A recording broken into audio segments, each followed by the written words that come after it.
시청자 여러분 반갑습니다. 지난 방송에서 중화인민공화국 창건 70주년을 경축한다는 불법 현수막을 동구청 담당자에게 철거해달라고 지시를 했는데, 동구청 담당자가 바로 철거를 한다고 했는데 그 이후에 확인을 해보니까 철거가 되지 않아서 시청자 여러분들께 전화 한 통화씩을 부탁을 드렸습니다. 그런데 댓글을 보니까 그것이 동구청 관할이 아니고 시청 허가사항이라는 댓글들이 많았습니다. 아마 제가 전화를 했을 때 자기 관할 구역이 되다 보니까 동구청 담당자가 착오를 했던 것 같습니다. 그래서 제가 시에 전화를 해서 불법 광고물 철거를 얘기를 했습니다. 그랬더니 시 허가 담당자가 그것은 시에서 허가를 한 거기 때문에 합법적이라고 그렇게 얘기를 했습니다. 그런데 시에서 허가를 했다고 해서 다 합법인 것은 아닌 것이죠. 시가 허가를 해도 그것은 법령에 근거를 해서 허가를 해야 그것이 합법인 것이고, 시에서 허가를 했다고 하더라도 법령에 근거를 하지 않았다면 그것은 합법적인 광고물이 아닌 것입니다. 상식적으로 판단을 해볼 때에 한중친선우호협회라는 개별 민간단체가 저렇게 육교에 버젓이 광고물을 걸 수 없다고 생각을 했기 때문에 제가 그것을 허가를 한 법령을 근거를 제시하라고 했습니다. 그랬더니 시 허가 담당자가 5개 광고물 등 관리법 시행령 29조에 근거해서 허가를 했다는 것입니다. 시 담당자와 통화를 할 때는 제가 외부에 있었기 때문에 시행령 29조를 제가 확인을 하지 못했기 때문에 그 이후에 들어와서 제가 확인을 해보니까 시행령 29조는 공공의 목적 광고물에 대한 조항이었습니다.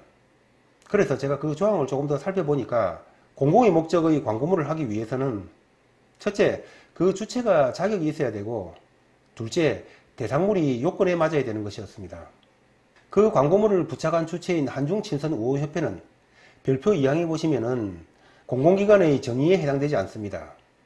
그리고 밑에 별표를 보시면은 대상물도 육계에 부착할 수 있는 대상물이 해당되지가 않습니다. 육계에 붙일 수 있는 공공광고물은 문화, 예술, 관광, 체육행사 등의 진행시책이나 국가의 행사 등으로 한정하고 있습니다. 그런데 한중친선우호협회가 붙인 저 광고물은 이 조항에 해당되지 않는 것이죠. 그래서 제가 시설물관리팀장에게 통화를 했습니다. 어떻게 해서 이런 불법 광고물을 부착을 했느냐고 문의를 하니까 자기들이 시행령과 징수조례 그리고 여러가지 지침에 근거를 해서 붙였다는 것입니다. 그래서 제가 그 시행령 29조를 제시를 하면서 이 시행령에 근거를 한다면은 주체도 맞지 않고 대상물도 맞지 않기 때문에 저것은 불법 광고물이라고 얘기를 했습니다. 그리고 징수조례나 여러가지 지침들은 전부 다 시행령보다는 하위 개념이니까 상위 개념인 시행령에 어긋나기 때문에 저것은 불법 광고물이니까 즉시 철거를 하라고 했습니다. 그러니까 담당 팀장이 슬그머니 꼬리를 내리면서 안 그래도 민원이 많이 들어오기 때문에 저 부착단체하고 광고물 철거를 협의를 하고 있는데 광고물 부착단체와의 협의가 순조롭지 않다고 했습니다. 그래서 그것은 협의를 할 사안이 아니고 불법 사항이기 때문에 행정 집행을 할 사항이기 때문에 즉시 행정 집행을 하라고 요청을 했습니다. 허가 사항이 아닌데 허가를 해줬다면은 그것은 직권남용이죠. 그리고 현수막 같은 경우에는 동사무소에도 보통 허가를 하는데 그것을 시에서 허가를 하라고 했다면은 그것은 그만큼 중요하다는 얘기겠지요. 그렇게 중요한 불법 사항을 알면서도 빨리 집행을 하지 않았다면은 그것은 직무유기죄에 해당된다고 했습니다. 따라서 공무원과 시민이 쓸데없이 직권남용과 직무유기로 고소고발을 당하지 말고 빨리 조치를 취하라고 했습니다. 그러니까 담당 팀장이 알겠다고 일단 얘기를 했습니다.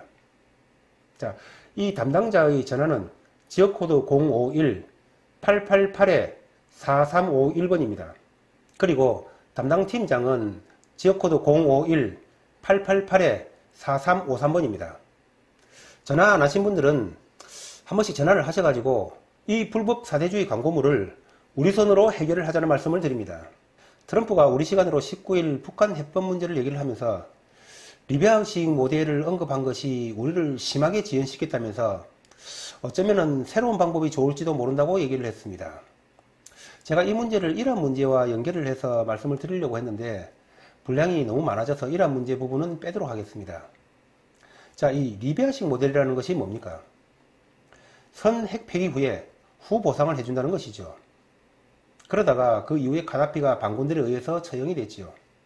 자, 이러한 배경 하에서 트럼프가 새로운 방법에 대해서 언급을 하니까 그것은 북한의 체제 보장과 제재 해제를 북한의 비핵화 조치와 병행하려는 것이 아닌가, 즉 단계적인 해법을 제시한 것이 아닌가 하는 그러한 관측들이 많이 나오고 있습니다. 이번 연말까지 새로운 계산법을 주장하고 있던 북한도 트럼프의 정치적 결단을 환영한다고 했습니다.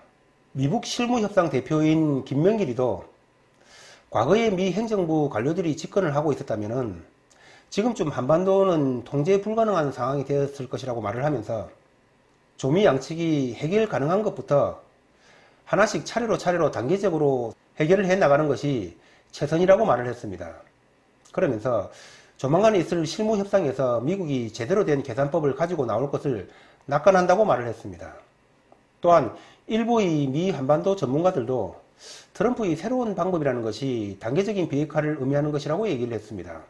전 육자회담 차석 대표였던 조셉 디트라니는 미국이 바라는 것은 북한의 완전한 비핵화와 비핵화의 최종 단계를 바라는 것이 아니고 북한이 한 걸음 나아가면은 동시에 미국도 한 걸음 나아가는 그러한 단계적인 비핵화를 의미하는 것이라고 얘기를 했습니다. 트럼프가 북한이 오랫동안 핵실험이 없었다. 김정은과는 아주 좋은 관계다.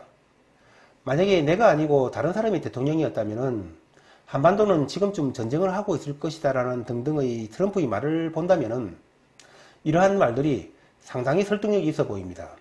그런데 저는 트럼프의 이러한 말들은 적과 대치하고 있는 상황 속에서 위장을 하기 위한 전략적인 멘트라고 생각을 합니다. 즉, 적과 대치하고 있는 상황 속에서의 기만 전술이라는 얘기지요. 여러 차례 말씀드렸지만은 트럼프는 북핵 처리 문제를 내년의 대선 스케줄과 맞추고 있습니다. 그것이 트럼프에게는 가장 효율적인 득표 방법이 될 것입니다. 그런데 만약에 지금 북핵 문제가 발생하면 어떻게 되는 것입니까? 상황이 꼬이게 되는 것이죠.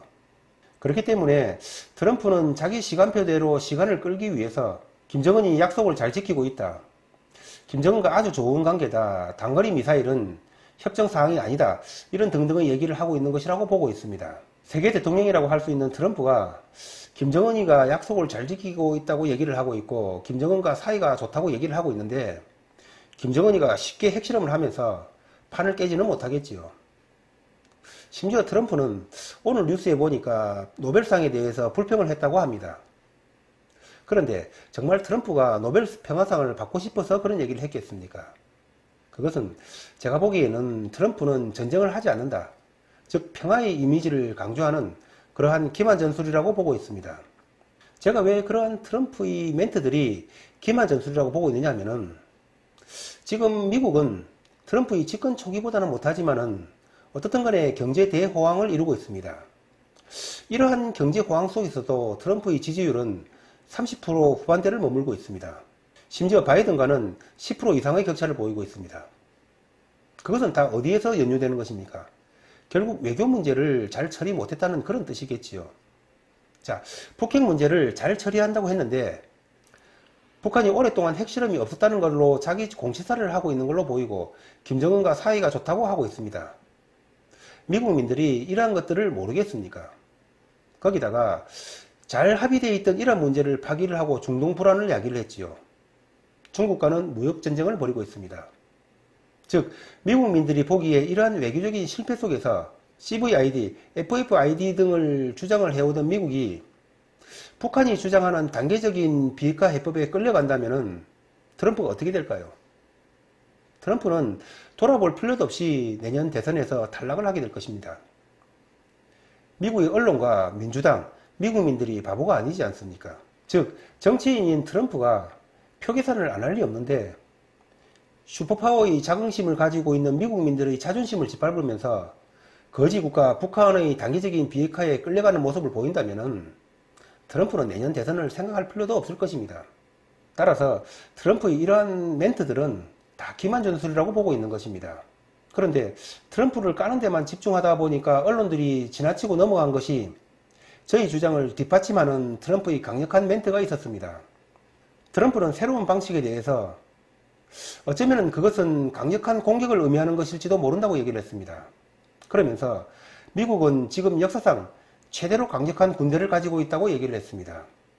자, 그렇다면은 트럼프가 말하는 새로운 방식이라는 것은 단계적인 비핵화이거나 아니면은 강력한 공격, 두 가지 중에 한 가지가 될 것입니다.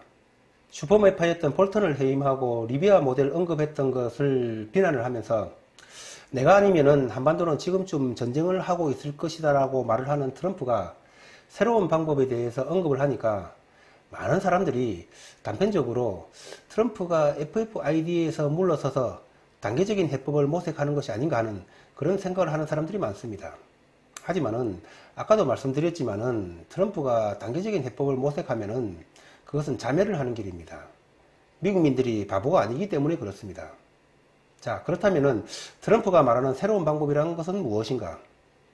새로운 방법이라는 것은 기존의 것과 다르다는 것을 의미하는 것이지요. 이 단계적인 협상이라는 것도 큰 틀에서 본다면은 협상의 범주 안에 들어가는 것입니다. 전혀 새로운 것이 아닌 것이죠. 따라서 트럼프가 말하는 새로운 방법은 강력한 공격을 의미하는 것이라는 말씀을 드리면서 오늘 방송을 마치겠습니다. 구독과 좋아요 부탁드리겠습니다. 감사합니다.